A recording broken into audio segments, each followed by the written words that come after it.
when whether it's your spouse, your friend, your brother, your sister, recognize it. Recognize it when it's the devil trying to overtake you or overtake your loved one so that you can regroup and check it and be clear about what you're asking God for. Or even bring it to them and ask, baby, did you really understand what you were asking me? Did you mean to talk to me like that?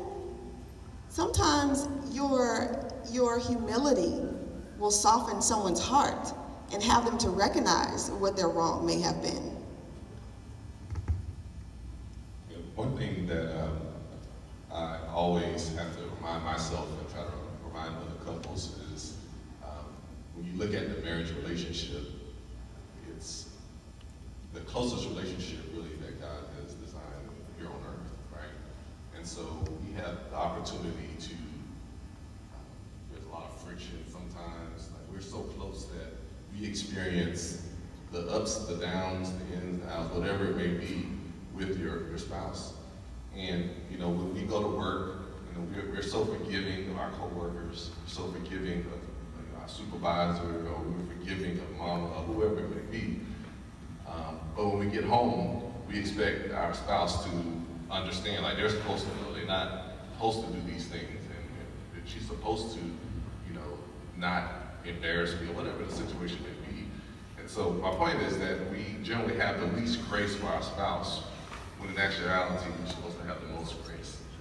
And so when we are in that relationship, we have to know that, okay, I know I need to give my grace, I need to give grace, I need to be willing to forgive on a regular basis, because they have the most opportunity to offend me, because they're with me all the time. They know my pet peeves, and they may intentionally or unintentionally do things to, you know, to hurt me.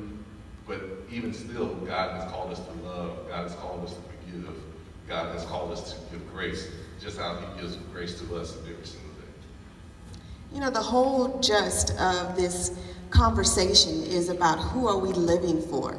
And we have to be strong and be relentless about living for God. So when we are strong and relentless about living for God,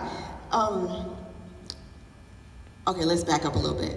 When you first meet your new boo, you want to call him all the time. You want to text him all the time. You want to read about him all the time. You want to see him all the time. And sometimes we forget that that's the type of relationship that we're supposed to have with God. We're supposed to talk to him all the time. We're supposed to read about him all the time. We're supposed to think about him all the time. And so when things aren't going right in some of your hold on, I have 4, how does that go? If 1 is pointing, 3 pointing back at you, our relationships, we have to be very, very cognizant of that and make sure that we're staying on point, we're staying on track. So, boo God. God, boo. Yeah. Yes, ma'am. Do you guys agree that it is the only math that I've come across in my lifetime that 1 and 1 equals 1? If you think about it, when the 2 becomes 1, it's the only math that actually equals 1 and 1 makes 1. So that's what a team, I feel, should actually portray on a daily basis. This is some, complement some of the things you guys are saying. Yes. If you think it that way, it's simple like that. Thank you. Yeah, that's absolutely what God desires. You know, the desire is for us to become Be one.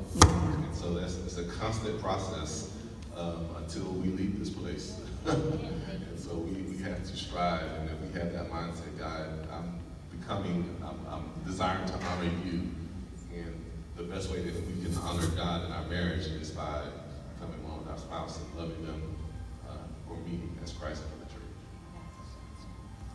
All right, well, our time is up. We appreciate your questions. Thank you very much to all of our panelists. Very, very insightful. And don't let the conversation stop. Those conversations can continue to happen. And the Diamond Conference has a Facebook page and an Instagram page. So let's talk about it. Ooh. Thank y'all. Thank you all. Let's give them one more round of applause. This was a part of our panel discussion on our last night. Yes, stand for them.